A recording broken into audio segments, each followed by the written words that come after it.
debería trabajarse es a partir de lo que uno observaba en materia real en el salón de clase. ¿Qué pesa más de acuerdo a los objetivos institucionales? Si las pruebas saber que son externas o adaptar el currículo a una realidad pedagógica que se tiene ahí en ese momento en el salón de clase. Todas las clases de matemáticas jugando, todas las clases de física jugando, pero si la población estudiantil no tiene esas condiciones iniciales, olvídese del sílabus. Esto es Hablando con Profes, una serie de FIMAC. Aquí los que están al frente del aula, del colegio a la universidad, comparten lo que funciona y lo que todavía no, porque la ciencia escolar nunca está terminada, siempre queda un fenómeno por descubrir y no se descubre solo, se construye entre todos. Hoy nos acompaña Edison Kudris, profesor de física y matemáticas con 23 años de experiencia y docente de cátedra en la Universidad Distrital. Con él descubriremos cómo el ajedrez, los juegos y hasta un huevo en caída libre pueden transformar un salón de clases. Porque, como él dice, no existe una ecuación para el ser humano. Acompáñanos.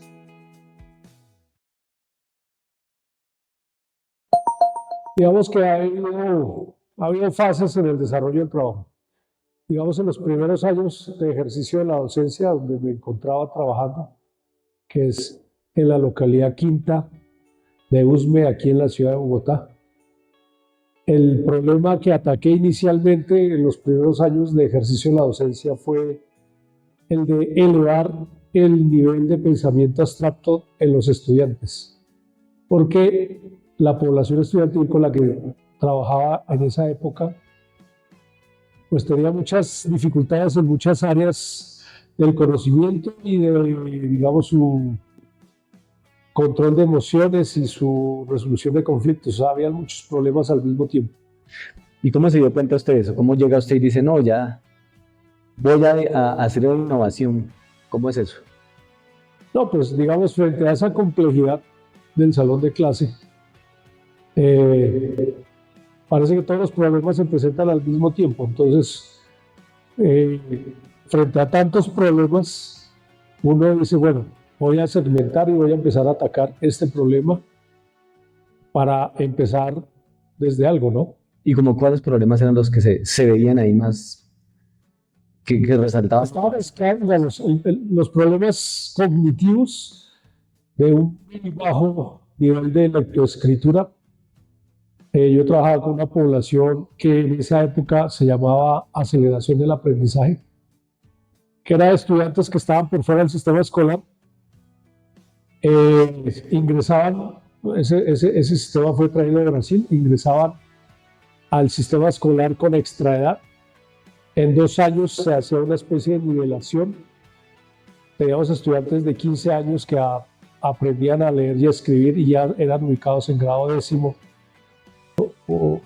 para que terminaran su educación media aprendiendo a leer y a escribir. Entonces, frente a ese problema, si uno dicta una asignatura como física o matemáticas de 10º o de grado 11, pues la realidad choca con lo que está planeado en el papel, ¿no? Entonces, en el papel se supone que son estudiantes que se pueden desarrollar estándares de competencias, pero la realidad muestra que son estudiantes que muchos de ellos a duras penas alcanzaron un mínimo de alfabetización y de acuerdo a su edad cronológica ya están en grado 10º. Entonces, frente a ese problema, pues uno empieza a plantear, ¿para qué estoy aquí? ¿Cuál es mi objetivo de enseñar física o matemáticas con estos jóvenes que están en esta situación? Entonces me di cuenta que el problema que quise abordar en esa época, en ese momento, fue mejorar su nivel de abstracción. Y para mejorar su nivel de abstracción, una primera herramienta que utilicé fue el juego y en particular el juego de ajedrez. Entonces lo que hacíamos en clases de matemáticas era colocar problemitas muy sencillos del ajedrez para que ellos resolvieran en grupos de trabajo y durante varias clases de matemáticas el enfoque fue justamente ese, mejorar el pensamiento lógico mediante el juego de ajedrez. ¿Cómo eran las actividades que implementaba en clase? ¿Cómo cuáles? Y me conseguí un libro de ajedrez para niños y en el libro de ajedrez para niños hay muchos problemas introductorios al juego de ajedrez. Entonces, por citar un problema, era un tablero de ajedrez de 3x3, ubicar 4 caballos, 2 blancos y 2 negros, y mediante movimientos hacer que las posiciones originales de los negros fueran ocupadas por los blancos y viceversa. Las posiciones originales de los blancos ubicadas por los negros. ¿Les hacían dibujar el tablero o ya? El tablero, y en el cuaderno de matemáticas tenían que dibujar la secuencia. Primero, inicialmente tenían que recortar las fichitas en papel y hacer los movimientos sobre la hoja de papel. Y una vez tenían resuelto el problema, ahí sí empezaban a hacer una secuencia de dibujos que mostraban el paso a paso hasta la resolución del problema. Ese era un ejemplo que colocaba de problema. El otro problema clásico era ubicar 8 damas en un tablero sin que se ataquen entre sí. Luego hice variaciones, bueno, coloqué 8 torres, coloqué 8 alfiles, así en diferentes combinaciones. Y digamos, esa experiencia fue positiva hasta cierto punto. Pasado un tiempo, pues los estudiantes se frustran. Algo que es difícil de manejar en educación secundaria es la frustración del estudiante cuando las cosas no le salen a corto tiempo.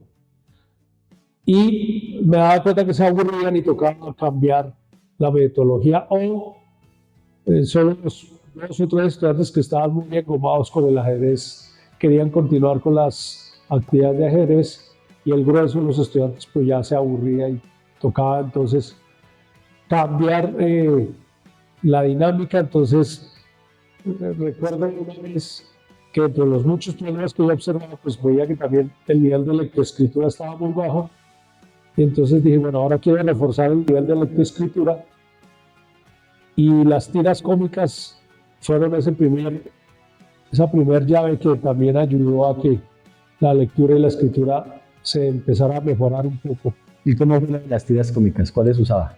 Condorito, me fui al centro y compré como 40 revistas de Condorito. Y en clase de cálculo les decía, bueno, háblenme de qué habla esta revista de Condorito, y les preguntaba a los personajes. Y ahí los chinos más difíciles, digamos, en el manejo de la convivencia, los que uno comúnmente habla de los ñeritos, algunos de ellos se enganchaban, todo esto combinado, esto era un revuelto, no era una única actividad. Entonces había lecturas de tiras cómicas, había espacios para jugar ajedrez, luego en algún momento se jugó parqués, juegos de mesa. Las cartas no las utilicé mucho, el juego de cartas. Obviamente un compañero se utilizó el juego de cartas, les lo explotó más. Y ahí lo que intentaba era regularizar, digamos, unos mínimos de atención y de conducta en clase para que me permitiera desarrollar una clase de acuerdo al nivel real de matemáticas que tenían los estudiantes. Entonces, si yo detectaba que los estudiantes tenían problemas con la suma, pues empezaba a trabajar la suma. Si estuvieran matriculados en grado 10º o en grado 11, no importaba. Intentaba resolver un problema real de aula a partir de lo que yo observaba, dónde estaban las dificultades en el pensamiento matemático de los estudiantes. Y digamos, ¿estaba de acuerdo con lo que decía el currículo o no? Ahí tuvo que... No, el currículo era una situación totalmente desfasada respecto a lo que tenía en ese momento en el salón de clase. Sí había discusiones con los compañeros de trabajo, porque habían compañeros de trabajo, digamos, con una mentalidad ortodoxa, en el cual debía sí o sí cumplirse los sílabos o los currículos para 10º y 11. Y en eso, curiosamente, conté con el apoyo del rector del colegio, donde yo planteaba que debería trabajarse a partir de lo que uno observaba en materia real en el salón de clase.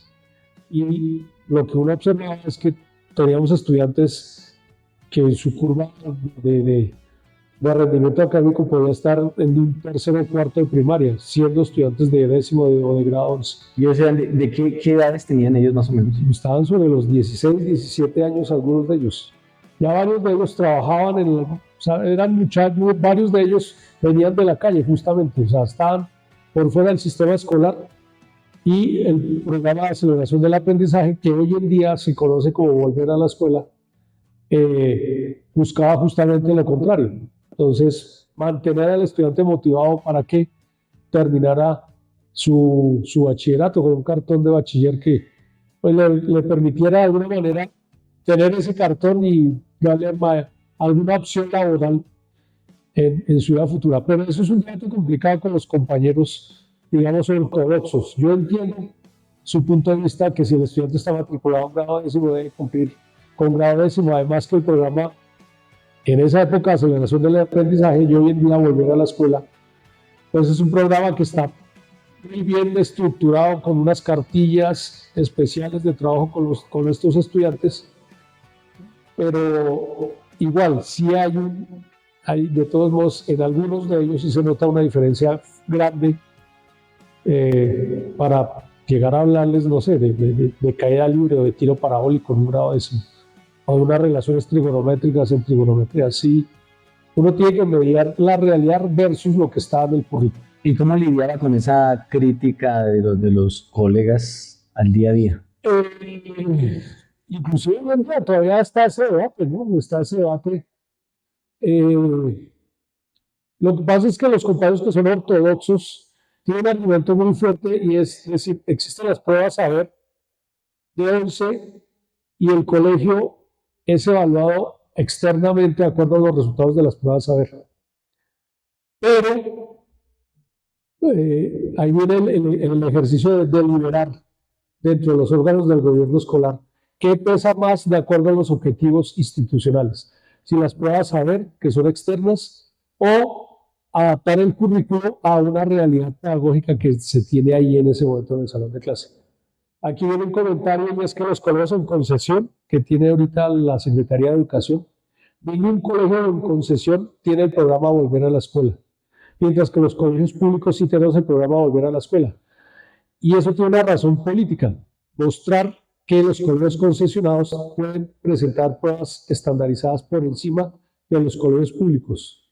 Pero en los colegios públicos, casi la mayoría o un alto porcentaje tenemos el programa Volver a la Escuela, pues que genera este reto en las pruebas estandarizadas. Ahí hay unas discusiones políticas alrededor de por qué los concesionados no tienen el programa BAE y los públicos sí lo tenemos. Y digamos, en las clases normales en la institución que está ahora, ¿no volvió a implementar esas técnicas, esas estrategias de juego o sí? Eh, Porque ahora, digamos, en el instituto donde está no... Entonces, trabajé en la localidad Quinta de 2007 años, tomé el traslado, me ubiqué en una localidad más central, estoy en la localidad de Rafael Uribe Uribe, en el barrio Quiroga, y algo que aprendí en el ejercicio laboral es que la localidad en la que uno trabaja influye muchísimo en la población estudiantil con la cual uno está, eh, con la población estudiantil. Los resultados académicos están muy conectados con el tipo de población estudiantil. Hay algunos estudiantes que también tienen dificultades acá, pero no se comparan con los que tenían en esa época allá en la localidad Quinta. Entonces, hay un nivel académico un poco más alto, pero no es tampoco una diferencia abismal, pero sí es un poco más alto. Y ya se puede hacer un trabajo, digamos, más clásico en lo académico bueno, con física vamos a hacer, intentar desarrollar un currículo estándar de grado décimo, de grado 11, mecánica, electromagnetismo. Ya es más viable, aunque el colegio en el que me encuentro también tiene el programa Volver a la Escuela, y con algunos de los estudiantes del programa Volver a la Escuela se vuelve a tener las mismas situaciones que se tenía en esa época. Ahora lo que ha hecho el Estado es hablar de currículo flexible para estudiantes con capacidades excepcionales o con capacidad o con, ¿cómo se llama esto? Sí, hacer un currículo flexible con estudiantes con necesidades educativas especiales. Entonces, en teoría, se supone que el mismo contenido temático debería adaptarse al estudiante con necesidades especiales. Y el juego como tal, digamos, la estrategia del juego sus reglas las pudo conectar con algún contenido en particular o no? Digamos, algún juego enseñó a sumar o enseñó a multiplicar o algo así, ¿o no? No,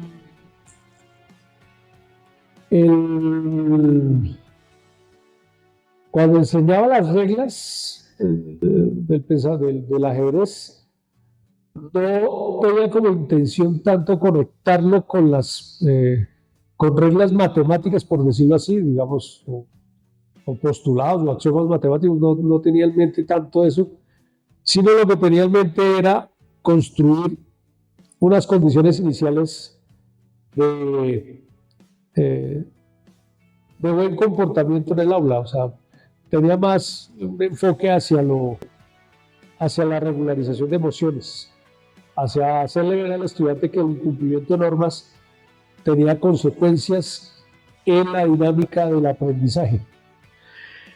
En particular con el aprendizaje matemático no, aunque en la medida de lo posible intentaba conectar con algunas situaciones de la aritmética. Tocaba mirar qué tipo de problema en particular del ajedrez estaba trabajando para ver qué tipo de problema en particular de la geometría o de la geometría, de la aritmética o de la geometría se podía desarrollar en ese momento.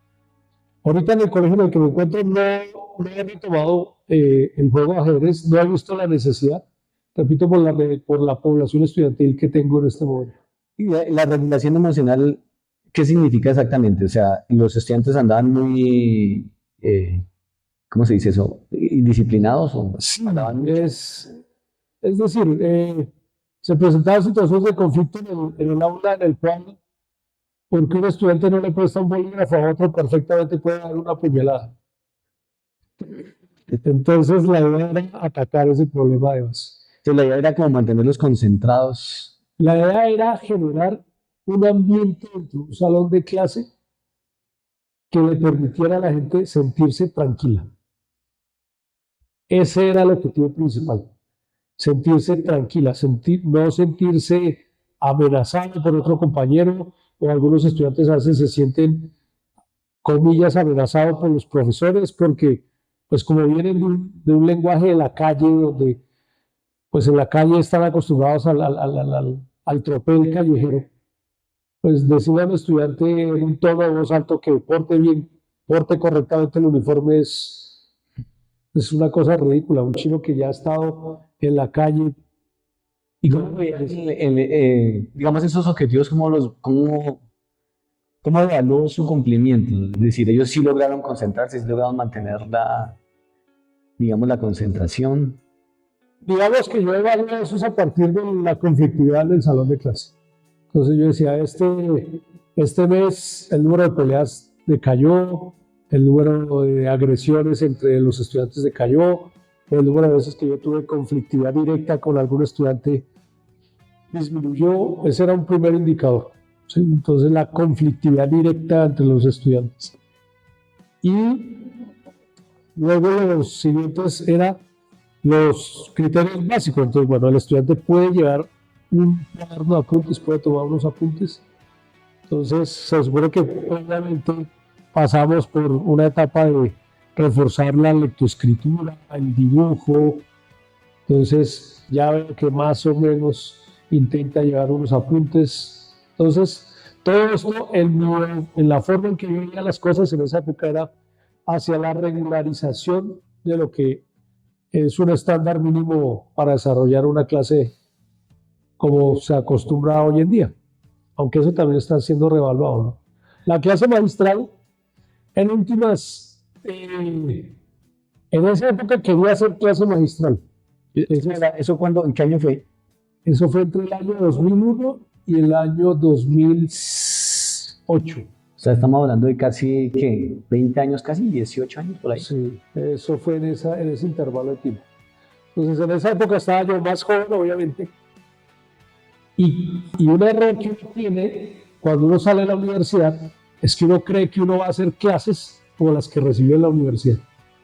Y ese es el primer choque que tiene uno como docente en la educación escolar. Entender que la forma de trabajar es diferente a la forma en que uno recibió las clases. Entonces uno recibe clases en la universidad, no clásico. Clase magistral, el vale en el tablero, haciendo exposiciones magistrales, dejando ejercicios y uno clavado haciendo ejercicios. Y uno sale de la universidad creyendo que así va a hacer clases en los colegios. Error. Ese fue el gran error que cometí en esos primeros años de ejercicio. Pero hasta que no me di cuenta de los errores, pues no. ¿Cuántos años duró con ese proyecto?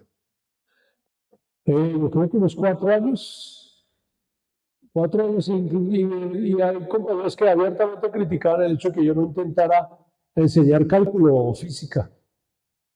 Eso era complicado, porque yo insistía que ese currículo no era prioritario para lo que se estaba observando ahí con esa población estudiantil. Incluso en una reunión de profesores le dije al rector que debería cerrar si la ley permitiera, la ley no lo permite, pero si la ley lo permitiera, debería quitar del currículo asignaturas como cálculo o física y abrir asignaturas como teatro o danzas, porque efectivamente esas asignaturas sí permiten que el estudiante se sienta más cómodo en la escuela. ¿Y qué se llevarían los estudiantes en esa experiencia del juego? Aunque no documenté, ese fue un error, no haber documentado el impacto real sobre el estudiantado. Pero a manera de hipótesis, creo yo que por lo menos algunos de los estudiantes se dieron cuenta que la escuela no era ese lugar hostil que quizás hizo que en algún momento ellos se salieran del sistema educativo, por la razón que sea. Yo creería que tal vez es lograr entender un problema, porque a veces los estudiantes ni siquiera entienden el problema, sino que simplemente repiten procedimientos. Pero en el caso del ajedrez, por ejemplo, de poner los caballos en el tablero, digamos, más pequeño, entenderían el problema. Ahora, que lo resuelvan rápido, despacio, no hay problema, sí, pero digamos, el problema sí se entiende. Sí, aunque también ya una vez esos chicos fueron más grandes porque esos problemas los colocaba cuando estaban entre sexto y octavo. Cuando ya estaban más grandes, décimo y once, con algunos de ellos ya me metía a hacer cositas más hacia el lado de la física. Entonces les decía, bueno, hice una forma de proteger un huevo de una caída del segundo piso del edificio del salón de clases. Entonces, yo llevaba unos huevos, ¿qué trajo? Tal cosa, metíamos el huevo, lo soltábamos y si el huevo se rompía, le dije, no, chino. ¿Y qué hacían? Entonces, varios Porque chicos. en esa época, pues no había. Ahora uno pone esa pregunta y ya está resuelta. Sí, claro, pero en esa época, como afortunadamente, ni siquiera YouTube estaba tan popularizado.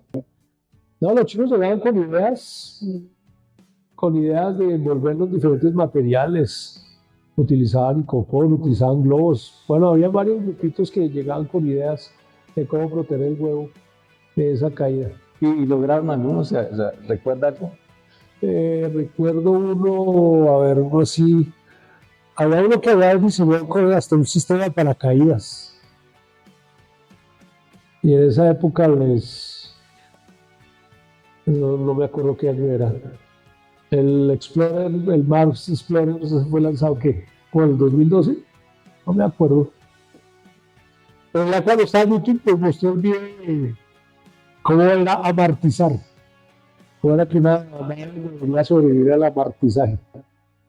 Entonces, sobre el video que les proyectaba, tomaban ideas de que era aterrizar el huevo versus amartizar una nave espacial. Ya. Bueno, ¿y usted qué se llevó de todo eso? ¿Qué aprendizajes? Los mayores aprendizajes fue sobre el manejo de situaciones de conflicto. Pues tanto fue así que cuando salí de USME, me quedé con la idea de cómo podría yo contribuir a mejorar realmente los ambientes dentro de un salón de clase. Y con esa pregunta, porque me habían dicho que era el año 2007, entonces venía el conflicto entre lo que uno se estaba formando en física versus lo que uno hacía laboralmente. Siempre ese conflicto fue muy difícil de resolver hasta que la misma Secretaría de Educación subsidió la especialización en resolución de conflictos. Esa fue la primera vez, casi en 15 años de ejercicio laboral, que empecé a darme cuenta de que la formación académica que estaba recibiendo podría tener un impacto en lo que yo hacía dentro de un salón de clases. Ni siquiera la formación en física, sino la formación en resolución de conflictos.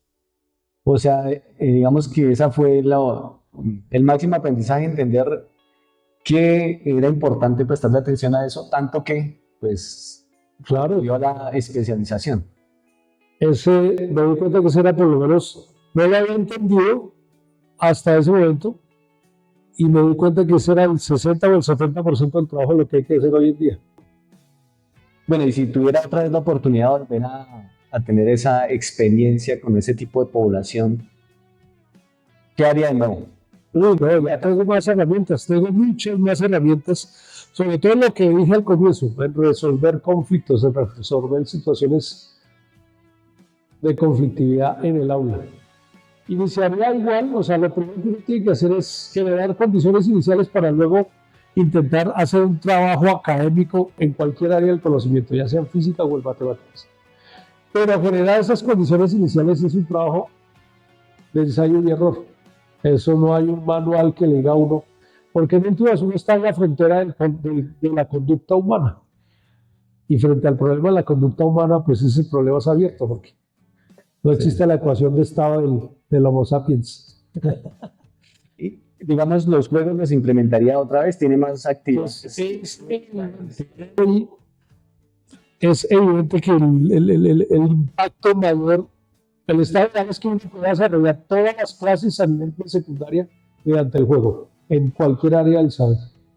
Todas las clases de matemáticas jugando, todas las clases de física jugando. Pero eso implica, eso es un trabajo, eso es duro porque la creatividad no surge, eso no surge de manera lineal, eso no es de que hoy voy a ser creativo, hoy quiero ser creativo y llega la creatividad. Claro, hoy en día todas estas ayudas de la inteligencia artificial pues ayudan mucho, pero en la época en que me enfrentaba a ese problema, la creatividad no surgía así de manera espontánea. Entonces, cuando la creatividad no surge, pues uno le echaba mano a los recursos que escribo, ¿sí? Bueno, ¿qué quiero? Que no estén correteando por el salón de clase. Entonces, para que no estén correteando por el salón de clase, ¿qué necesito? Necesito que estén sentados. Pero para que estén sentados, ¿qué debe ocurrir? Deben estar haciendo algo manual. Ok, entonces para que estén haciendo algo manual, ¿qué hay que hacer? Tienen que colorear, tienen que recortar. Entonces, esos son los elementos centrales. Digo, algo que deben que estar coloreando, algo que debe estar recortando, algo que debe estar pegando. Entonces, sobre eso empieza uno a armar el rompecabezas. Digamos, como una secuencia de actividades manuales que tienen detrás, digamos, un proceso o una experiencia. Exacto. ¿Sí? Ah, ok. Pero eso ha cambiado, ¿no? Hoy en día con la IA, la IA ya lo hace todo, ¿no? Digamos, hoy en día, como no tengo el problema como no tengo esa población estudiantil de esos años, no sé qué votaría la IA respecto a esa población estudiantil, pero me imagino que hay muchos recursos. Pero digamos, en caso de estas actividades manuales, pues, ¿qué papel desempeñaría la IA? Digamos, más sugerencias, ¿sí? Yo imagino que más sugerencias, más actividades recreativas, porque es que el problema de la regulación emocional va en doble dirección. ¿A qué me refiero en doble dirección? Si uno como maestro logra que los estudiantes estén tranquilos, eso también lo retroalimenta a uno en la salud mental. Porque la salud mental del maestro se deteriora en la medida en que el salón de clase no esté con las condiciones iniciales que permitan desarrollar una clase. Entonces, ¿qué hay que hacer para mantener una buena salud mental? Hay que entrar en la dinámica de jugar con los estudiantes. Entonces, el juego colectivo en el cual uno participa en el juego se convierte en una terapia de salud mental colectiva. Ok. Uno cuida su salud mental a nivel de estrés laboral y paralelamente está intentando con los estudiantes generar esas condiciones iniciales. Y podría concluirse entonces que el juego...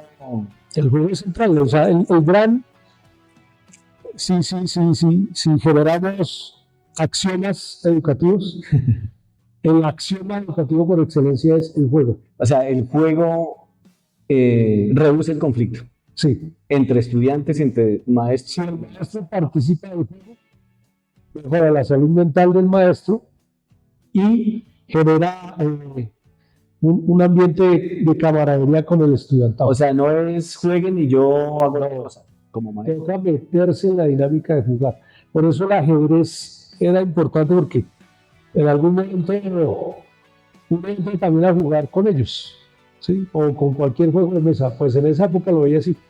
A veces lo cambiaba por juego con balones.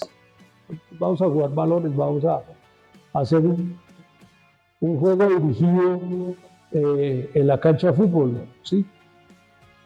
Pero ese es el gran éxito de la educación con menores de edad, es el juego.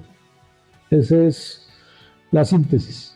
Profesor Edison Cudris, y entonces, ¿qué sugerencias le daría usted a los futuros profesores con todos estos retos que tienen de la inteligencia artificial, de manejar grandes cantidades de estudiantes y lidiar con todas estas problemáticas y tanta diferencia entre estudiantes? ¿Cuál sería la sugerencia? Pues lo primero que le diría a los profesores, a los futuros docentes en física, porque nuestro proyecto curricular es de licenciatura en física, es que en el ejercicio laboral de la docencia escolar, el primer elemento que hay que retar es la letra muerta que aparece en el sílabus de las asignaturas. Ese es el elemento que hay, ese papel que se llama sílabus, ese es el centro del debate del trabajo que uno tiene que hacer. Porque el sílabus se puede desarrollar en la medida en que la población estudiantil tenga las condiciones iniciales para desarrollar ese sílabus. Pero si la población estudiantil no tiene esas condiciones iniciales, olvídese del sílabus y empieza a generar un método de trabajo para crear las condiciones iniciales. Y eso genera tiempo. Bien, profesor. Muchas gracias, profesor Edison Cudris.